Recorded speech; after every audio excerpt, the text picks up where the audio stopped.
programa Exporta Calidad nos ha facilitado la visita de una experta en el tema legal de la exportación de los productos, sobre todo de los productos frescos.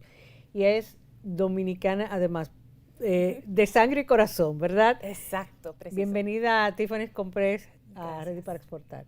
Gracias por tenerme aquí. Bueno, vamos a empezar por ti. Háblanos de Tiffany's Compress, de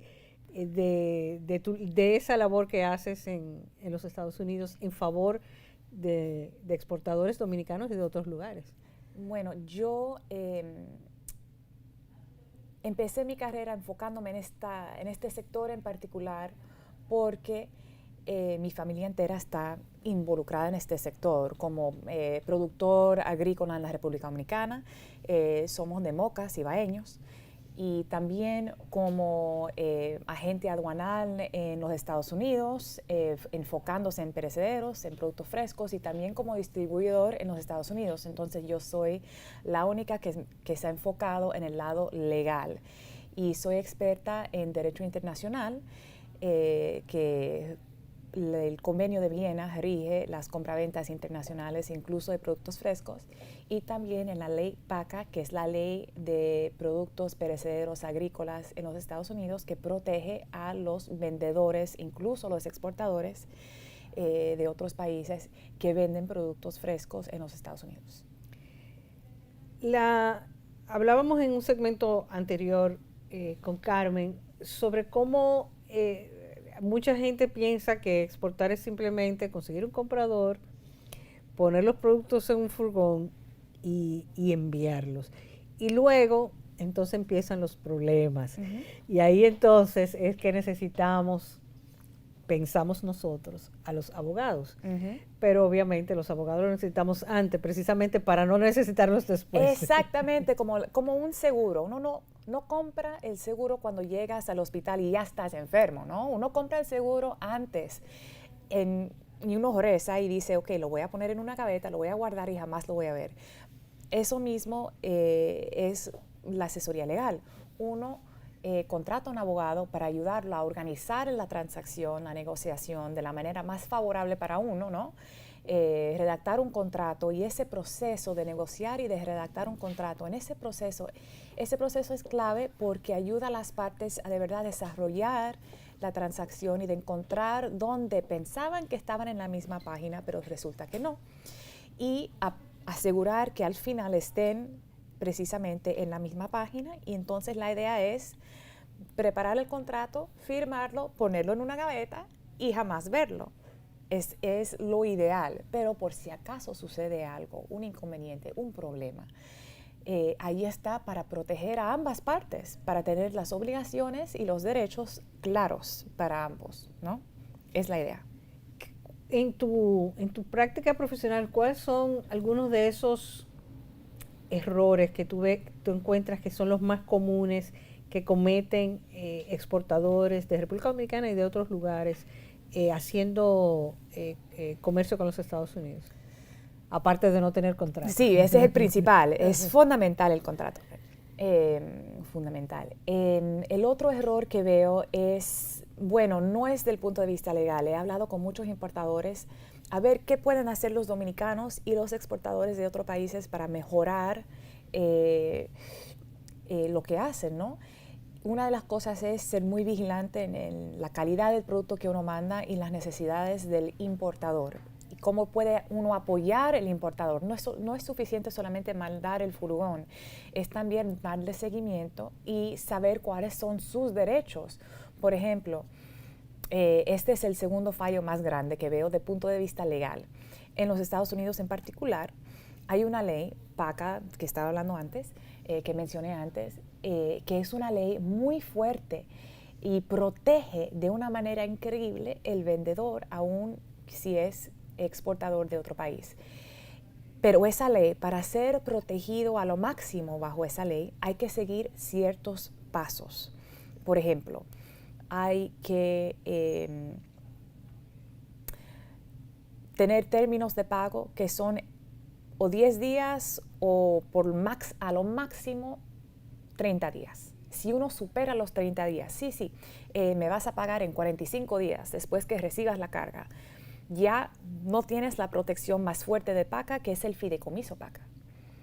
Si haces eso, pero no mandas una carta informándole al comprador que tienes la intención de mantener esas protecciones del fideicomiso PACA, puedes perder esa protección otra vez. Entonces, uno tiene que seguir varios pasos en la secuencia correcta, en las fechas correctas para mantener esa protección. Y si uno pierde esa protección, es una gran cosa, porque con esa protección uno puede ir a la corte, congelar los activos del comprador mientras que el proceso continúa para que no gaste el dinero que debe utilizar para pagarlo el exportador.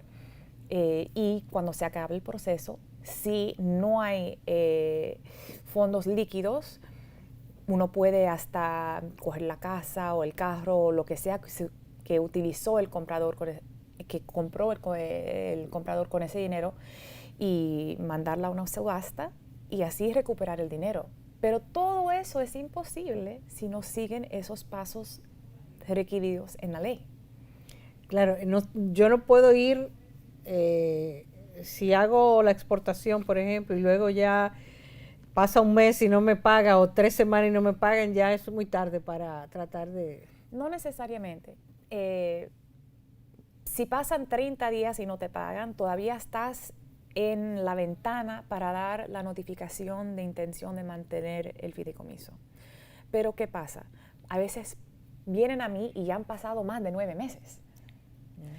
Y 9 meses es también el espacio, la ventana que tiene el exportador para poner una demanda frente a PACA administrativa, una demanda administrativa frente a PACA, la organización PACA en los Estados Unidos, que es bajo la USDA. Y si uno sobrepasa ese tiempo, ya tiene que seguir un proceso en la Corte Federal que es mucho más caro. Más largo. Más largo y más caro, y no es tan rentable para el productor, que a veces el monto en la disputa es poca. Si son $30,000, $40,000, no quieres estar en la Corte Federal.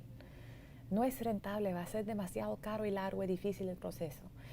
Es posible hacerlo de una manera que valga la pena, pero es mucho más fácil, directo, rápido y rentable hacerlo bajo el proceso administrativo PACA. O de la DRC, una institución arbitral, también requiere una ventana de 9 meses. Entonces, si sobrepasa ese tiempo, ya perdimos un beneficio, ¿no? Y en el tema, si exporto sin contrato, ¿eso me afecta más para esos fines o no? Sí, claro, porque por ejemplo, el arbitraje es una criatura de contrato. Necesitas tener un contrato firmado con una cláusula de arbitraje para poder utilizar ese método de resolución de disputas, ¿no? Entonces ya es una oportunidad que no se pudo realizar si no hay contrato.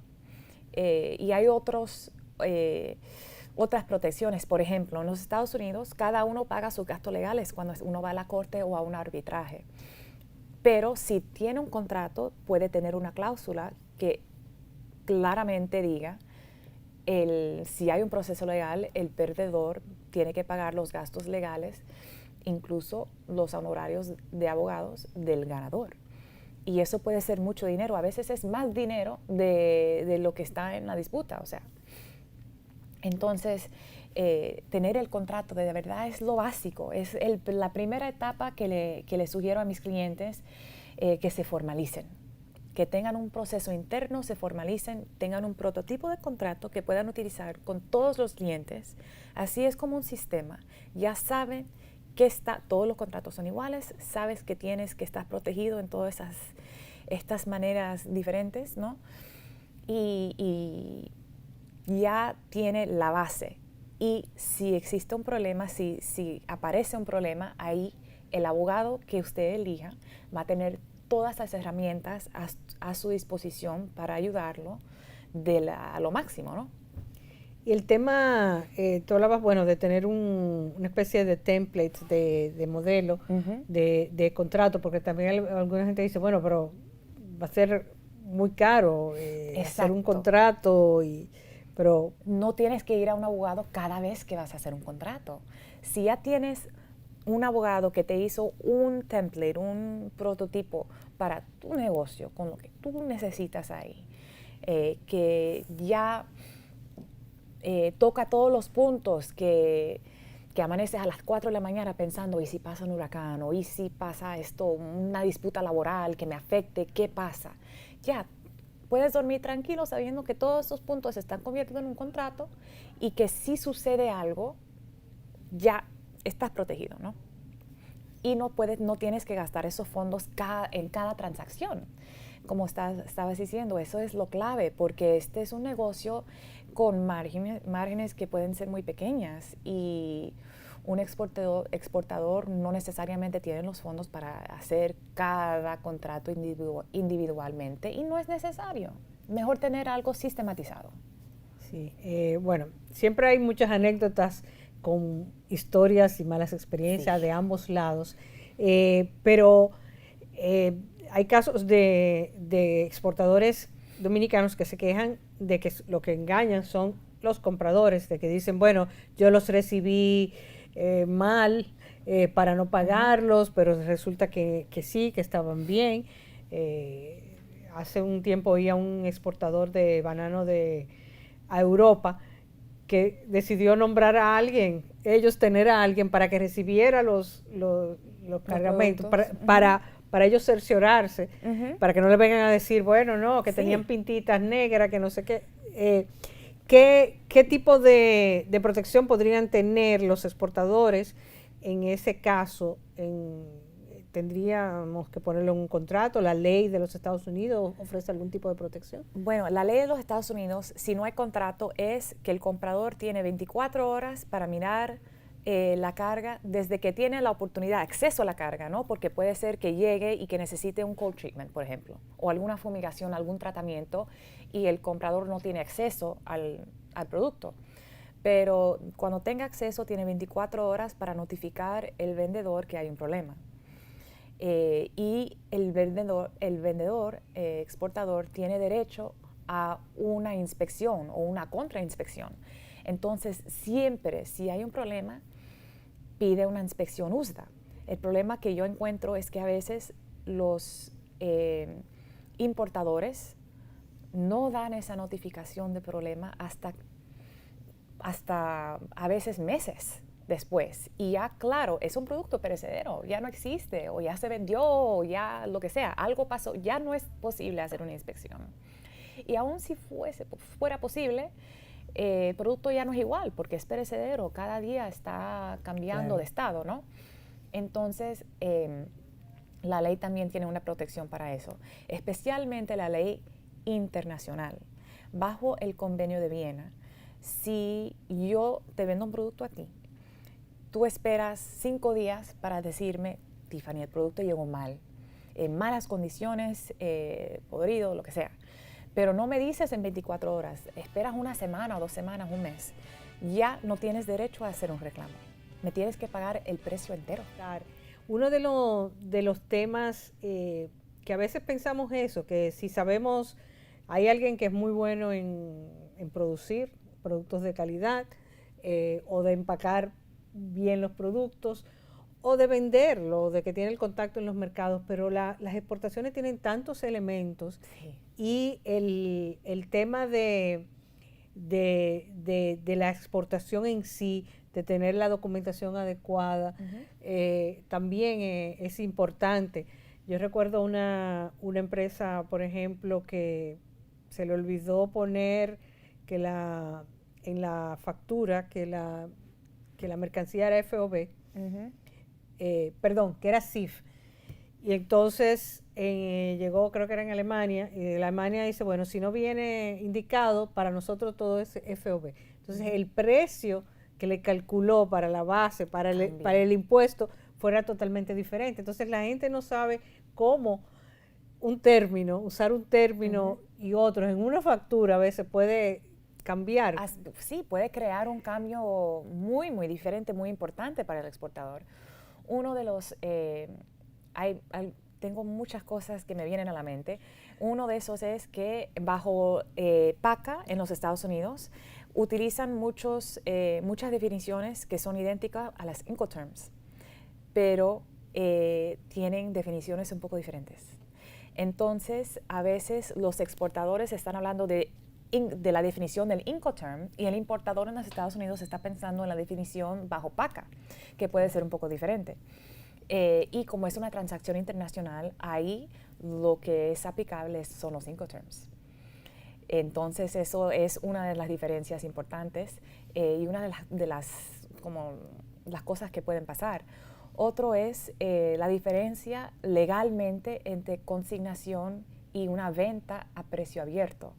En una consignación, yo te mando producto a ti, tú eres mi agente y tú revendes el producto, me das a mí el dinero que llegas a tener en el precio a que vendes el producto y te quedas con una comisión, ¿no? Pero lo que yo recibo es a base de lo que pide el mercado, lo que puede aceptar el mercado, ¿no? Eso también es verdad en un precio abierto, ¿no? La diferencia clave legalmente es que en una venta a precio abierto, cuando yo te mando el producto, el título cambia y ahora tú eres dueña del producto. Eso es una venta. En una consignación, yo mantengo título al producto aunque tú posees el producto, controlas el producto, manejas el producto, yo sigo siendo la dueña del producto. Entonces, tú como agente tienes unas obligaciones fiduciarias de cuidar el producto, etc. Más allá de eso, una diferencia totalmente muy importante en la ley es si hay un problema o un conflicto en el precio. Yo te mandé el producto y después tú me dices, mira, el mercado cayó ese mismo día, solamente te puedo pagar 10 y no 20 por caja o lo que sea. Y yo veo el USDA AMS Market Report, ¿no? Para ese producto en esa área, en ese mercado. Y yo digo, mira, el reporte dice que no, que era 20 y tú me estás pagando 10. ¿Sabes qué? El recurso frente a la ley es completamente diferente si es a consignación o si es a precio abierto. Si es a consignación, yo tendría que comprobar que tú fuiste negligente para poder recuperar algo. Tengo que comprobar eso y es muy difícil comprobar que la gente fue negligente. Y si llego a comprobarlo, el estándar no es necesariamente el número que tiene el Market Report de la USDA de ese día. Pero, en contra, si te vendo el producto a precio abierto y no podemos acordar a un precio después de la venta, no estamos de acuerdo, el estándar es el USDA Market News Report de ese día de la venta. ¿Y qué pasa una venta a consignación con el tema de con el consumidor? O sea, si alguien se intoxica con mi producto, ¿yo soy también legalmente responsable si lo vendo a consignación? Si lo vende a consignación o a precio abierto, puedes ser responsable. Tendrías en ambos casos que comprobar que manejaste el producto correctamente. O sea, la trazabilidad. Sí, la trazabilidad juega ahí un papel muy importante. Las autoridades y la gente que se enfermó o que tuvieron los daños van a querer comprobar dónde estaba la plaga, dónde hubo el problema. Y eso es muy peligroso porque hace unos años hubo un caso de unos hermanos Jensen. Si recuerdo bien, fue un melón cantaloupe que tenía una bacteria E. coli. Y se enfermaron y se murieron varias personas.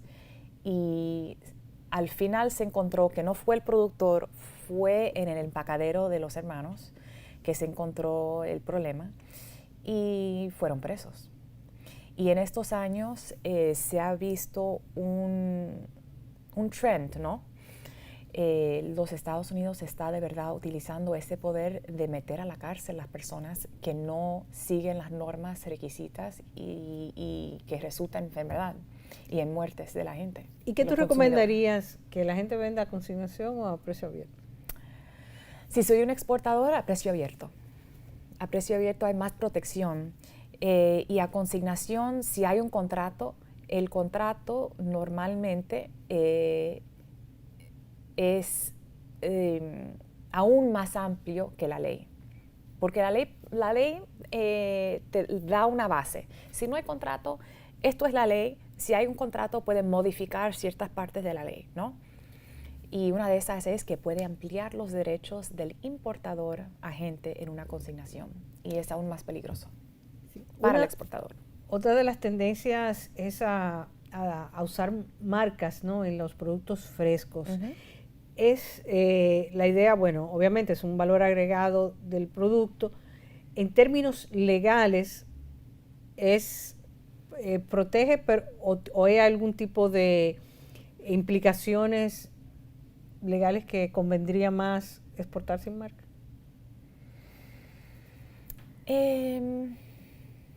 Depende quién es el dueño de la marca. El exportador, en este caso. Si en este caso, el exportador fuera el dueño de la marca, es interesante. Cuando el exportador es el dueño de la marca, bueno, uno tiene que tener cuidado porque tiene que proteger su marca en todos los países a donde exporta y las leyes son diferentes. Hay que registrar la marca, hay que seguir todo un proceso y después también hay que vigilar la marca porque uno puede perder los derechos del dueño de marca si uno no vigila la marca. Y eso toma mucha atención y también tendrían que poner cláusulas, yo recomiendo cláusulas en los contratos con los vendedores y a consignación o a venta, pero a los compradores, perdón, los contratos con los compradores, unas cláusulas que el comprador también va a vigilar y va a informar al vendedor si se da cuenta que alguien está utilizando la marca en una manera que no puede ser, pero yo creo que del lado del negocio es muy bueno, pero también implica algunas obligaciones extra, ¿no? Más allá. Y hay que tener en cuenta esas obligaciones si uno va a invertir en desarrollar una marca que tenga un valor. Uno la quiere proteger y uno tiene que mantener es un trabajo extra. Pero si lo va a hacer va a invertir en eso, vale la pena. Pero tiene que ser una estrategia específica, no es algo que uno puede decir, ok, voy a empezar, voy a tener una marca. Tiene que hacerlo bien pensado desde el principio.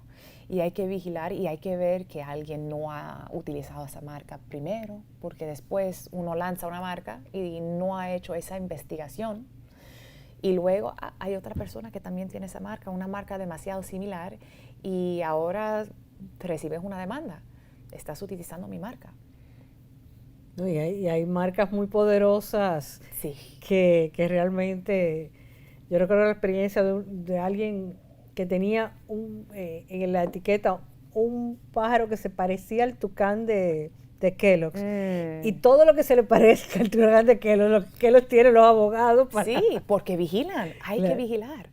Sí. Y ahí es el problema. Entonces las marcas fuertes van a ser muy cuidadosos en eso y puede ser un problema. Hay que hacerlo con un plan, desarrollar una estrategia. Si la idea es desarrollar una marca que valga la pena, hay que hacerlo con una estrategia. Uno no quiere invertir 10 o 15 mil dólares y después que te vengan con una demanda y no puedes utilizar la marca. En términos legales, también está el caso de que la gente consigue un broker o un representante en el mercado de los Estados Unidos. Bueno, él o ella sabe del mercado y yo le delego estas cosas, debe saber, conoce las leyes, yo no quiero se ve mucho regar con eso. Delegan todo.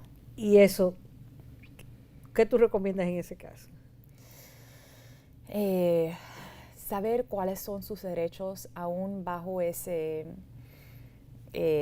bajo ese sistema. Uno siempre va a tener algunos derechos y pensar bien en qué está delegando y saber, por ejemplo, recientemente le estaba informando a unos nuevos clientes que ellos pueden mirar los precios ellos mismos del US Market Report a ver si lo que le está diciendo el agente es correcto. ¿Han bajado los precios? Déjame ir y confirmar.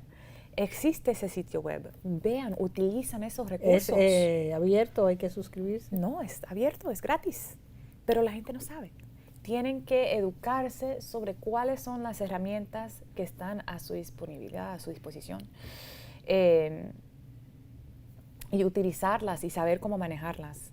Porque ¿cómo puede ser que uno le diga, bueno, te voy a entregar todo a ti y qué? Y vas a rezar. Es tu negocio, invertiste en esto, estás trabajando muy duro, tienes que poner de tu parte, después que mandes la mercancía, estar seguro que se está manejando correctamente, que los precios son lo que te están informando, lo que dicen, y mantenerte al tanto. ¿Dónde está? ¿En qué almacén están los productos? Ve, visita el almacén, cómo funciona, está todo bien, la cadena de frío se mantiene correctamente o no. Todas estas cosas, uno tiene que...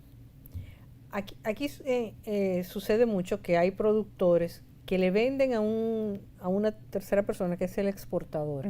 Y esa es la persona que exporta a los Estados Unidos. Sí. Entonces, si yo fuera productor, que sé que estoy produciendo para exportación, pero que no estoy involucrada en la gestión de exportadora porque le estoy vendiendo a un tercero, aún así yo necesito tener en cuenta condiciones que me puedan implicar legalmente en esa gestión. Yo creo que sí, porque la FISMA toca a todo el mundo. No es mi área de especialidad. Trabajo con un abogado que es experta en eso, pero toca a todo el mundo. La cadena entera tiene que tener su food safety, sus certificaciones, su plan bajo FISMA, y esa es una área en que tienen que estar al tanto y tienen que entender cuáles son los requisitos en el mercado que estás recibiendo el producto. Otro es, claro, el USDA Market News Report de punto de vista más de negocios, para saber que los precios que uno está recibiendo son correctos. Esos son los dos principales, yo diría.